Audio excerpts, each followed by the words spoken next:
कुरु त्वं कल्याणम् आरोग्यं धनसम्पदः शुभं कुरु त्वं कल्याणम् आरोग्यं धनसम्पदः शत्रुबुद्धिविनाशाय दीपज्योतिर्नमोऽस्तुते दीपज्योतिर्नमोऽस्तुते शुभं कुरु त्वं कल्याणम् आरोग्यं धनसम्पदः शुभं कुरु त्वं कल्याणम् आरोग्यं धनसम्पदः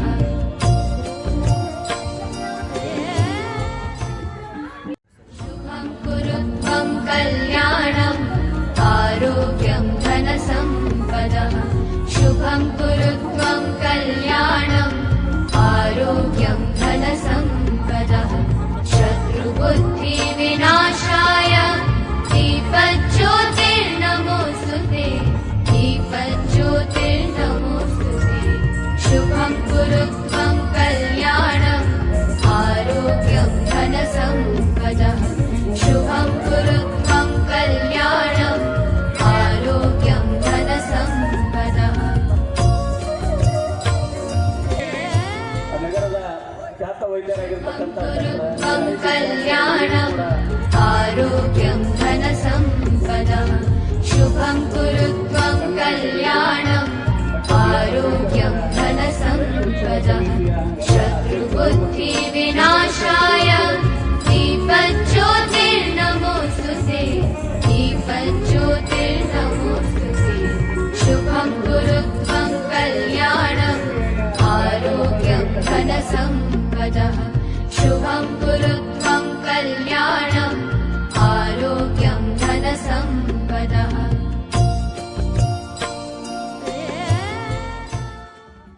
शुभं कुरु त्वं कल्याणम् आरोग्यं धनसम्पदः शुभं कुरु त्वं कल्याणम् आरोग्यं धनसम्पदः शत्रुबुद्धिविनाशाय दीपज्योतिर्नमोऽस्तुते दीपज्योतिर्नमोऽस्तुते शुभं कुरु त्वं कल्याणम् आरोग्यं धनसम्पदः शुभं कुरु त्वं कल्याणम् आरोग्यं धनसम्पदः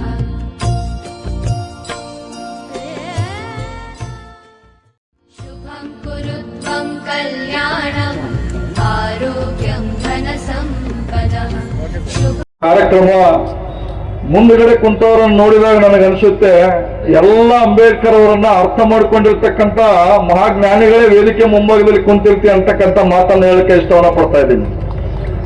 ಯಾಕಂತ ಹೇಳಿದ್ರೆ ಹೋರಾಟಗಾರಿದ್ದೀರಿ, ಒಳ್ಳೆ ಅಧಿಕಾರಿಗಳಿದ್ದೀರಿ, ಒಳ್ಳೆ ಸಂಘಟನೆಕಾರರು ಕೂಡ ಎಲ್ಲರೂ ಸೇರ್ಕೊಂಡು ಇವತ್ತು ಈ ಕಾರ್ಯಕ್ರಮವನ್ನ ಗುಲ್ಬರ್ಗದಲ್ಲಿ ಏನು ಆಚರಣೆ ಮಾಡ್ತಾ ಇದ್ದೀರಲ್ಲ, ನನಗೆ ಒಂದಿನ ಏನು ಅಂತ ಹೇಳಿದ್ರೆ ಅಂಬೇಡ್ಕರ್ ಅವರನ್ನ ಅರ್ಥ ಮಾಡ್ಕೊಂಡವರೇ ಹೆಚ್ಚಿನ ಸಂಖ್ಯೆಯಲ್ಲಿ ಇದ್ದೀರಿ. ಅಂಬೇಡ್ಕರ್ ಅನ್ನ ಅರ್ಥ ಮಾಡ್ಕೊಳ್ಳೋರು ಎಲ್ಲಿರೋರೇನೋ, ನಾವು ಯಾರಿಗೆ ಅರ್ಥ ಮಾಡಿಕೊಡ್ಬೇಕು ಅಂತಕ್ಕಂಥದ್ದೇ ಇವತ್ತು ದೊಡ್ಡ ಸಮಸ್ಯೆ ಆಗಿರ್ತಕ್ಕಂಥದ್ದು ಅಂತಕ್ಕಂಥ ಮಾತನ್ನು ಹೇಳ್ತಾ ಇದ್ದೇನೆ. ಯಾಕಂತ ಹೇಳಿದ್ರೆ ವಿಚಾರಗಳನ್ನ ಕೇಳಕ್ಕೆ ಬಂದಂತವ್ರು ನೀವು ಇವತ್ತಿಲ್ಲಿ ಡಿಜೆ ಹಚ್ಚಿರಿ, ಡಿಜೆ ಮತ್ತು ಡ್ಯಾನ್ಸ್ ಇದ್ದಾಗ ಲಕ್ಷಾಂತರ ಜನ ಇಲ್ಲಿ ಸೇರ್ತಾರೆ. ಇವತ್ತು ಅಂಬೇಡ್ಕರ್ ವಿಚಾರಗಳು ತಿಳ್ಕೊಳ್ಳೋಣ ಅಂತ ಹೇಳಿದ್ರೆ ಯಾರು ಹೆಚ್ಚಾಗಿ ತಿಳ್ಕೊಂಡಿದ್ರಿ, ಯಾರು ವಿಚಾರವಂತರಿದ್ರಿ, ಯಾರು ಬುದ್ಧಿವಂತರು ಅವರು ಮಾತ್ರ ಇಲ್ಲಿ ಬರ್ಲಿಕ್ಕೆ ಸಾಧ್ಯ ಆಗಿರ್ತಕ್ಕಂಥದ್ದು. ಈ ವಿಚಾರಗಳನ್ನ ಇವತ್ತೇನು ಡಿಜೆಯಿಂದ ಓಡಾಡ್ತಕ್ಕಂಥ ಜನ ಏನಿದಾರಲ್ಲ, ಅಂಬೇಡ್ಕರ್ ಅವರನ್ನ ಭಾವನಾತ್ಮಕವಾಗಿ ಹೊತ್ಕೊಂಡು ತಿರುಗಾಡ್ತಕ್ಕಂಥ ಜನ ಏನಿದಾರಲ್ಲ, ಅಂತವರಿಗೆ ಇವತ್ತು ನಾವು ತಿಳಿಸಬೇಕಾಗಿರ್ತಕ್ಕಂಥದ್ದು ಅತ್ಯಂತ ಮಹತ್ವದಾಯಕವಾಗಿರ್ತಕ್ಕಂಥ ವಿಚಾರ ಅಂತೇಳಿ ನಾನು ಭಾವಿಸಿದ್ದೀನಿ. ಕರುಣೇಶ್ವರ ಸ್ವಾಮೀಜಿ ಅವರು ಮಾತನಾಡುವಂತ ಸಂದರ್ಭದಲ್ಲಿ ಇತಿಹಾಸದ ಪುಟಗಳನ್ನ ಎಳೆಯಾಗಿ ಹೇಳಕ್ಕೆ ಪ್ರಾರಂಭ ಮಾಡಿದ್ರು. ನನಗನ್ಸಿತ್ತು ನಾನೊಬ್ಬ ಇತಿಹಾಸದ ಪ್ರಾಧ್ಯಾಪಕ. ಡಾಕ್ಟರ್ ಬಾಬಾ ಸಾಹೇಬ್ ಅಂಬೇಡ್ಕರ್ ಒಂದು ಮಾತ್ರ ಹೇಳ್ತಾರೆ, ಇತಿಹಾಸವನ್ನ ಮರೆತವರು ಇತಿಹಾಸವನ್ನ ಸೃಷ್ಟಿಸಲಾರರು. ಬಹಳ ಚೆನ್ನಾಗಿ ಅರ್ಥ ಮಾಡ್ಕೊಳ್ಬೇಕು ನಾವು. ಎಲ್ಲಿ ತನಕ ಕೂಡ ನಮ್ಮ ಇತಿಹಾಸ ನಮಗೆ ಗೊತ್ತಿರುವುದಿಲ್ಲವೋ ಮುಂದಿನ ಇತಿಹಾಸವನ್ನ ನಾವು ನಿರ್ಮಾಣ ಮಾಡಲಿಕ್ಕೆ ಸಾಧ್ಯವಿಲ್ಲ ಅಂತಕ್ಕಂಥದ್ದನ್ನ ಡಾಕ್ಟರ್ ಬಾಬಾ ಸಾಹೇಬ್ ಅಂಬೇಡ್ಕರ್ ಅವರು ಹೇಳಿರ್ತಕ್ಕಂಥದ್ದು. ಆ ನಿಟ್ಟಿನಲ್ಲಿ ಇವತ್ತು ನಾವು ಹೋಗ್ಬೇಕಾಗಿರ್ತಕ್ಕಂಥದ್ದು. ಆ ನಿಟ್ಟಿನಲ್ಲಿ ಒಂದು ಅರ್ಧ ತಾಸು ನಾನು ಮಾತನಾಡ್ತೀನಿ ಅಂತೇಳಿ ಬಯಸಿದ್ದೀನಿ. ಯಾಕಂತ ಹೇಳಿದ್ರೆ ಒಂದಿಷ್ಟು ವಿಚಾರಗಳು ನಿಮ್ಮ ಮುಂದೆಗೆ ನಾನು ಹಂಚ್ಕೊಳ್ಬೇಕಾಗಿರ್ತಕ್ಕಂಥದ್ದು. ಯಾಕಂದ್ರೆ ಇತಿಹಾಸವನ್ನ ನಾವು ಮರ್ತಿದ್ದೇವೆ, ನಮ್ಮ ಇತಿಹಾಸವನ್ನ ನಾವು ಮರ್ತಿದ್ದೇವೆ. ನಮ್ಮ ಇತಿಹಾಸವನ್ನ ಬಾಬಾ ಸಾಹೇಬ್ ಅಂಬೇಡ್ಕರ್ ಅವರು ನಮಗೆ ಕಟ್ಟಿ ಕೊಟ್ಟಿರ್ತಕ್ಕಂಥದ್ದು. ಯಾವ ಇತಿಹಾಸವನ್ನ ನಮಗೆ ಬಾಬಾ ಸಾಹೇಬ್ ಅಂಬೇಡ್ಕರ್ ಕೊಟ್ಟರು ಅಂತಕ್ಕಂಥದ್ದು ನಾವು ಬಹಳ ಚೆನ್ನಾಗಿ ಅರ್ಥ ಮಾಡ್ಕೊಳ್ಬೇಕಾಗಿರ್ತಕ್ಕಂಥದ್ದು. ಬಂಧುಗಳೇ, ಬಾಬಾ ಸಾಹೇಬ್ ಅಂಬೇಡ್ಕರ್ ಅವರನ್ನು ಮಾತಾಡ್ತಾರೆ ಏನು ಅಂತ ಹೇಳಿದ್ರೆ, ಅವಕಾಶಗಳನ್ನ ಸಿಕ್ಕಾಗ, ನಿನಗೇನಾದರೂ ಅವಕಾಶವನ್ನ ಸಿಕ್ಕಾಗ ನಾ ಯಾರಿಗಿಂತಲೂ ಕಡಿಮೆ ಇಲ್ಲ ಅನ್ನುವುದನ್ನ ಸಾಧಿಸಿ ತೋರಿಸಬೇಕು ಅಂತ ಹೇಳ್ತಾರೆ ಬಾಬಾ ಸಾಹೇಬ್ ಅಂಬೇಡ್ಕರ್ ಅವರು. ನನಗೆ ಅವಕಾಶ ಸಿಕ್ಕಿದೆ ಅಂತ ಹೇಳಿದ್ರೆ ನಾನು ಯಾರಿಗಿಂತಲೂ ಕಡಿಮೆ ಇಲ್ಲ ಅನ್ನುವುದನ್ನ ಸಾಧಿಸಿ ತೋರಿಸಬೇಕು. ಆ ಅವಕಾಶವನ್ನ ನೀನು ಕೇವಲ ನಿನ್ನ ಕುಟುಂಬ, ನಿನ್ನ ಹೆಂಡತಿ, ನಿನ್ನ ಮಕ್ಕಳು, ನಿನ್ನ ಮನೆ, ಅದು ಅಲ್ಲ, ನಿನ್ನ ಸಮಾಜಕ್ಕೋಸ್ಕರವಾಗಿ ದಾನ ಎರೆಯಬೇಕು ಅಂತ ಹೇಳಿದವರು ಡಾಕ್ಟರ್ BR ಅಂಬೇಡ್ಕರ್ ಅವರು. ಯಾವಾಗ ಅವರಿಗೆ ಒಂದು ಅವಕಾಶವನ್ನು ಸಿಕ್ಕಿತೋ ಇಡೀ ದೇಶದ ಉದ್ಧಾರಕ್ಕಾಗಿ ಬಾಬಾ ಸಾಹೇಬ್ ಅಂಬೇಡ್ಕರ್ ಅವರು ತಮ್ಮ ಜೀವನವನ್ನು ಮುಡುಪಾಗಿಟ್ಟಿರ್ತಕ್ಕಂಥದ್ದು. ಕೇವಲ ಅಸ್ಪೃಶ್ಯರಿಗಾಗಿ ಅಷ್ಟೇ ಅಲ್ಲ ಬಾಬಾ ಸಾಹೇಬ್ ಅಂಬೇಡ್ಕರ್ ಅವರು ಈ ದೇಶದಲ್ಲಿ ಹೋರಾಟವನ್ನು ಮಾಡಿದ್ದು. ಇವತ್ಯಾರು ಭಾರತ ದೇಶದಲ್ಲಿ ನೆಮ್ಮದಿಯಾಗಿ ಉಂಡು ಅಧಿಕಾರವನ್ನು ಅನುಭವಿಸಿ ಕಾರ್ ಇಟ್ಕೊಂಡು ಬಂಗ್ಲೆ ಕಟ್ಟಿಕೊಂಡು ನೆಮ್ಮದಿಯಾಗಿ ಬದುಕ್ತಾ ಇದಾರಲ್ಲ, ಅವರೆಲ್ಲರೂ ಕೂಡ ಇವತ್ತು ಅಂಬೇಡ್ಕರ್ ಋಣದಲ್ಲಿರ್ತಕ್ಕಂಥದ್ದು. ಈ ಇತಿಹಾಸವನ್ನ ಮರ್ತಿದ್ದಾರೆ ಈ ದೇಶದಲ್ಲಿ ಅಂತಕ್ಕಂಥದ್ದನ್ನು ನಾವು ಚೆನ್ನಾಗಿ ಅರ್ಥ ಮಾಡ್ಕೋಬೇಕು. ಅವರ ಅಜ್ಜಾರವ್ರ ಮುತ್ತೆಯವರಿಗೆ ಕೇಳಬೇಕು, ಇವತ್ತು ಕಾರ್ ಬಂಗ್ಲೆ ಗೋಡ ಗಿಡ ಇಟ್ಕೊಂಡೇನು ಕುಂತಿದಾರಲ್ಲ, ಅವ್ರ ಅಜ್ಜ ಮುತ್ತೆ ಕೇಳಬೇಕಾಗಿತ್ತು, ನಿಮ್ಮ ಅಪ್ಪಗ, ನಿಮ್ಮ ಅಜ್ಜನಿಗೆ, ನಿಮ್ಮ ತಾತನಿಗೆ ಇವೆಲ್ಲ ಸಿಕ್ಕಿದೀವೇನಪ್ಪ, ಇವೆಲ್ಲ ಸಿಕ್ಕಿದೀವ ಅಂತೇಳಿ ಕೇಳಬೇಕಾಗಿರ್ತಕ್ಕಂಥದ್ದು. ಸಿಕ್ಕಿರ್ಲಿಲ್ಲ, ಈಗ ನಿಮಗ್ ಸಿಕ್ಕಿದವಲ್ಲ, ಈಗ ಕಾರು ಬಂಗ್ಲೆ ಇವೆಲ್ಲ ಈಗ ಸಿಕ್ಕಿದೆಯಲ್ಲ, ಇದು ಯಾರು ಕೊಟ್ಟದ್ದು ಅಂತ ಹೇಳಿದ್ರೆ ಬಾಬಾ ಸಾಹೇಬ್ ಅಂಬೇಡ್ಕರ್ ಅವರು ಕೊಟ್ಟಿರ್ತಕ್ಕಂಥ ಕೊಡುಗೆ. ಅದು ಎಲ್ಲಿ ಕೊಟ್ಟರು ನಮ್ಗಂತ ಹೇಳಿದ್ರೆ ಕಾನ್ಸ್ಟಿಟ್ಯೂಷನ್ ದಲ್ಲಿ ನಮಗೆ ಕೊಟ್ಟಿರ್ತಕ್ಕಂಥದ್ದು. ಈ ಅವಕಾಶಗಳನ್ನು ನಾವು ಕಾನ್ಸ್ಟಿಟ್ಯೂಷನ್ ಬರೆಯೋದಕ್ಕಿಂತ ಪೂರ್ವದಲ್ಲಿ ಬಾಬಾ ಸಾಹೇಬ್ ಅಂಬೇಡ್ಕರ್ ಓದಿಗೆ ಹೆಚ್ಚಿನ ಮಹತ್ವವನ್ನು ಕೊಟ್ಟಿರ್ತಕ್ಕಂಥದ್ದು. ಹೇಳ್ತಾರೆ ಅವರು, ನಾವು ಎಲ್ಲಿ ಎಡವಿದೀವಿ ಅನ್ನೋದನ್ನ ಬಹಳ ಚೆನ್ನಾಗಿ ಅರ್ಥ ಮಾಡ್ಕೋಬೇಕು ನಾವು. ಬಾಬಾ ಸಾಹೇಬ್ ಅಂಬೇಡ್ಕರ್ ಅವರ ಮೊದಲನೇ ವಾಕ್ಯ ಏನು? ಶಿಕ್ಷಣ. ಬಾಬಾ ಸಾಹೇಬ್ ಅಂಬೇಡ್ಕರ್ ಹೇಳ್ತಾರೆ, ಶಿಕ್ಷಣ ಶಿಕ್ಷಣ ಶಿಕ್ಷಣ ಶಿಕ್ಷಣ ಅಂತ ಹೇಳಿದ್ರೆ ಹುಲಿಯ ಹಾಲು ಇದ್ದ ಹಾಗೆ. ಎಜುಕೇಶನ್, ಶಿಕ್ಷಣ ಅಂತ ಹೇಳಿದ್ರೆ ಹುಲಿಯ ಹಾಲು ಇದ್ದ ಹಾಗೆ. ಯಾಕಂತಾರೆ ಬಾಬಾ ಸಾಹೇಬ್ ಅಂಬೇಡ್ಕರ್ ಅಂತ ಹೇಳಿದ್ರೆ ಕುರಿ ಹಾಲು, ಆಕಳ ಹಾಲು, ಎಮ್ಮೆ ಹಾಲು ಹಿಡ್ಕೊಂತಂದು ಆರಾಮಾಗಿ ಕುಡಿದು ಆರಾಮ್ ನೆಮ್ಮದಿಯಾಗಿ ಬದುಕಬಹುದು. ಬಾಬಾ ಸಾಹೇಬ್ ಅಂಬೇಡ್ಕರ್ ಹೇಳ್ತಾರೆ ಅಂತ ಹೇಳಿದ್ರೆ ಶಿಕ್ಷಣ ಎನ್ನುವುದು ಹುಲಿಯ ಹಾಲು ಇದ್ದ ಹಾಗೆ, ಅದನ್ನ ಕುಡಿದವ ಗರ್ಜಿಸಲೇಬೇಕು ಅಂತಕ್ಕಂಥ ಮಾತನ್ನ ಹೇಳ್ತಾರೆ ಬಾಬಾ ಸಾಹೇಬ್ ಅಂಬೇಡ್ಕರ್. ಎಜುಕೇಶನ್ ಗರ್ಜನೆ ಎಲ್ಲಿಂದ ಬರುತ್ತೆ ಅಂತ ಹೇಳಿದ್ರೆ ಎಜುಕೇಶನ್. ಬಾಬಾ ಸಾಹೇಬ್ ಅಂಬೇಡ್ಕರ್ ಯಾಕೆ ಅದಕ್ಕಷ್ಟು ಮಹತ್ವವನ್ನು ಕೊಡ್ತಾರೆ ಅಂತ ಹೇಳಿದ್ರೆ ಈ ದೇಶದ ಜನ ಚೆನ್ನಾಗಿ ಅರ್ಥ ಮಾಡ್ಕೋಬೇಕು. ನೀವು ವರ್ಷ ಕುಂತವರಲ್ಲ, ಇಡೀ ಭಾರತ ದೇಶದ 99 ಜನ ಇವತ್ತು ಅರ್ಥ ಮಾಡ್ಕೋಬೇಕು.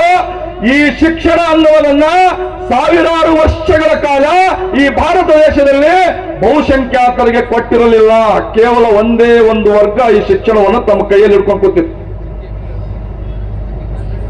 ಒಂದೇ ಒಂದು ವರ್ಗ ತಮ್ಮ ಕೈಯಲ್ಲಿ ಹಿಡ್ಕೊಂಡು ಕೂತಿತ್ತದು, ಹಕ್ಕಾಗಿ ಪಡ್ಕೊಂಡಿದ್ರು ಅವರು. ರಿಸರ್ವೇಶನ್ ಅಂತ ಹೇಳಿ ನಾವೇನು ಮಾತಾಡ್ತಾ ಇದೀವಲ್ಲ, ಭಾರತ ದೇಶದ ಚರಿತ್ರೆಯಲ್ಲಿ ಶಿಕ್ಷಣದ ರಿಸರ್ವೇಶನ್ ಅನ್ನ ಸಾವಿರಾರು ವರ್ಷಗಳವರೆಗೆ ಹೊಂದಿರ್ತಕ್ಕಂಥದ್ದು ಒಂದೇ ಒಂದು ವರ್ಗ, ಅದು ಬ್ರಾಹ್ಮಣಶಾಹಿ ವರ್ಗ ಅನ್ನೋದನ್ನ ನಾವು ಚೆನ್ನಾಗಿ ಅರ್ಥ ಮಾಡ್ಕೊಳ್ಬೇಕಾಗಿರ್ತಕ್ಕಂಥದ್ದು. ಪೂಜ್ಯವಂತೆ ಹೇಳಿದ್ರು ಗುರುವರನ್ನೇ ಭಾಷಣ ಮಾಡ್ತಾ ಈ ಬ್ರಾಹ್ಮಣಶಾಹಿ ವ್ಯವಸ್ಥೆ ವಿರುದ್ಧ ಹೋಗ್ಬೇಕು ಅಂತ ಹೇಳಿದ್ರೆ ಯಾವ ವ್ಯವಸ್ಥೆಯನ್ನು ನಾವು ಕಟ್ಟಬೇಕು ಅಂತಕ್ಕಂಥದ್ದನ್ನ ಬಾಬಾ ಸಾಹೇಬ್ ಅಂಬೇಡ್ಕರ್ ಅವರ ಮೂಲವನ್ನು ಹುಡುಕ್ತಾರೆ. ಯಾವ ಮೂಲ? ಬ್ರಾಹ್ಮಣಶಾಹಿ ವ್ಯವಸ್ಥೆ ಈ ರೀತಿಯಾಗಿ ಭಾರತದಲ್ಲಿ ಆಡಳಿತವನ್ನ ರೂಲ್ ಅನ್ನ ಮಾಡಲಿಕ್ಕೆ ಕಾರಣ ಏನು ಅಂತಕ್ಕಂಥದ್ದನ್ನ ಬಾಬಾ ಸಾಹೇಬ್ ಅಂಬೇಡ್ಕರ್ ಕಂಡುಕೊಳ್ತಾರೆ. ಏನ್ ಕಾರಣ ಅಂತ ಹೇಳಿದ್ರೆ ಅವರು ಬರೆದಿರ್ತಕ್ಕಂಥ ಇತಿಹಾಸವನ್ನ ನಾವು ಓದಕ್ಕೆ ಪ್ರಾರಂಭ ಮಾಡಿದೆವು. ಏನ್ ಇತಿಹಾಸ ಬರೆದ್ರು ಅವರು? ಬ್ರಾಹ್ಮಣ ಬಾಯಿಂದ ಹುಟ್ಟಿದ, ಕ್ಷತ್ರಿಯ ತೋಳಿನಿಂದ ಹುಟ್ಟಿದ, ವೈಶ್ಯ ತೊಳೆಯಿಂದ ಹುಟ್ಟಿದ, ಶೂದ್ರ ಪಾದದಿಂದ ಹುಟ್ಟಿದ. ಹೇಳಿದ್ರು ಅವರು ಸಾವಿರಾರು ವರ್ಷಗಳ I am the history professor. ನಾನು ಪಾಠ ಮಾಡುವಾಗಲೂ ಕೂಡ ಅದನ್ನೇ ಹೇಳ್ಬೇಕಲ್ಲಿ. ಯಾಕೆ ಹೇಳ್ಬೇಕಾದ್ರೆ ಸಿಲೆಬಸ್ ಹಂಗೆ ರೆಡಿ ಮಾಡಿಟ್ಟಿದ್ದಾರೆ. ಬಾಯಿಂದ ಹುಟ್ಟಿದ, ಕೈಯಿಂದ ಹುಟ್ಟಿದ, ತೊಡೆಯಿಂದ ಹುಟ್ಟಿದ ನಾವೆಲ್ಲ ನಂಬಿಕೊಂಡು ಬಂದಿದ್ದೇವಲ್ಲ. ಯಾಕೆ ನಂಬಿಕೊಂಡು ಬಂದಿದ್ದೇವೆ ಅಂತ ಹೇಳಿದ್ರೆ, ನಮ್ಮ ತಲೆಯಲ್ಲಿ ಸಾವಿರಾರು ವರ್ಷಗಳವರೆಗೆ ಈ ಶಿಕ್ಷಣವನ್ನು, ಅಕ್ಷರ ಜ್ಞಾನವನ್ನು ಬಿತ್ತಿರಲಿಲ್ಲ, ಜ್ಞಾನ ಇರಲಿಲ್ಲ. ಬಾಯಿಂದ ಹುಟ್ಟಿದವರು ಹೋನೆ, ಕೈಯಿಂದ ಹುಟ್ಟಿದವರು ಹೋನೆ, ಕಾಲಿಂದ ಹುಟ್ಟಿದವರು ಹೋನೆ. ಯಾಕೆ ಹೋ ಅಂದೆವು? ಎಜುಕೇಶನ್ ಇರಲಿಲ್ಲ. ಈ ಎಜುಕೇಶನ್ ಅಂತಕ್ಕಂಥ ಅಸ್ತ್ರವನ್ನ ತಮ್ಮ ಕೈಯಲ್ಲಿ ಇಟ್ಕೊಂಡು ಕೊಟ್ಟಿದ್ರು. 99% ಜನರಿಗೆ ಏನು ಅವ್ರು ಹೇಳಿದ್ದೆ ಸತ್ಯ, ಏನು ಬರೆದಿದ್ದೆ ಸತ್ಯ. ಅವ್ರೇನು ಪುರಾಣಗಳು ಬರೆದ್ರು, ಅವ್ರೇನು ಶಾಸ್ತ್ರಗಳು ಬರೆದ್ರು, ಅವರೆಲ್ಲವೂ ಏನು ಬರೆದಿದ್ದಾರೆ ಅಂತ ಹೇಳಿದ್ರೆ ಅವೆಲ್ಲವೂ ಕೂಡ ಈ ದೇಶದ 99% ಜನರಿಗೆ ಶೋಷಣೆಯನ್ನ ಮಾಡುವಂತ ಗ್ರಂಥಗಳು. ಆ ಶೋಷಣೆಯನ್ನ ಮಾಡುವಂತ ಗ್ರಂಥಗಳ ಶೋಷಣೆಯನ್ನು ನಿಲ್ಲಿಸುವುದಕ್ಕಾಗಿಯೇ ಈ ದೇಶದಲ್ಲಿ ಹೊಸ ಧರ್ಮಗಳು ಹುಟ್ಟುವುದಕ್ಕೆ ಪ್ರಾರಂಭವಾದವು. ಶೋಷಣೆಯಿಂದ ಭಾರತದಲ್ಲಿ ಮುಕ್ತರನ್ನಾಗಿ ಮಾಡುವುದಕ್ಕಾಗಿಯೇ ಭಗವಾನ್ ಗೌತಮ ಬುದ್ಧ 2500 ವರ್ಷಗಳ ಹಿಂದೆ ಉದ್ಭವಿಸಿದರು. ಬ್ರಾಹ್ಮಣಶಾಹಿ ವ್ಯವಸ್ಥೆಯ ವಿರುದ್ಧ ಬುದ್ಧನ ಸಿದ್ಧಾಂತಗಳು ಇರತಕ್ಕಂಥದ್ದು ನಾವು ಎಲ್ಲರೂ ಬಹಳ ಚೆನ್ನಾಗಿ ಅರ್ಥ ಮಾಡ್ಕೊಳ್ಬೇಕಾಗಿರ್ತಕ್ಕಂಥದ್ದು. ಅದಕ್ಕೆ ಬಾಬಾ ಸಾಹೇಬ್ ಅಂಬೇಡ್ಕರ್ ಅವರು ಕೊನೆ ಕಾಲಕ್ಕೆ ಓದಿ ಓದಿ ಓದಿ ಆಳವಾಗಿ ಅಧ್ಯಯನ ಮಾಡಿ ಬುದ್ಧಿಸಂಗೆ ಬರ್ತಕ್ಕಂಥದ್ದು. ಬುದ್ಧಿಸಂ ಒಂದೇ ಈ ದೇಶದಲ್ಲಿ ಬ್ರಾಹ್ಮಣಶಾಹಿ ವ್ಯವಸ್ಥೆಗೆ ಕೊಡಲಿ ಪೆಟ್ಟನ್ನ ಕೊಟ್ಟಂತ ಧರ್ಮ.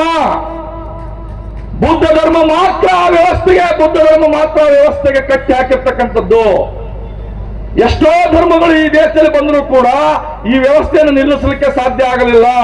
ಹೀಗಾಗಿನೇ ಭಾರತ ದೇಶದಲ್ಲಿ ಬೌದ್ಧ ಧರ್ಮದ ಮೇಲೆ, ಈ ಬ್ರಾಹ್ಮಣಶಾಹಿ ಮೇಲೆ ವ್ಯವಸ್ಥೆಯು ಅದರ ಮೇಲೆ ಯಾವತ್ತೂ ಕೂಡ ಪ್ರಹಾರ ಮಾಡ್ತಾ ಬಂದಿರತಕ್ಕಂಥದ್ದು.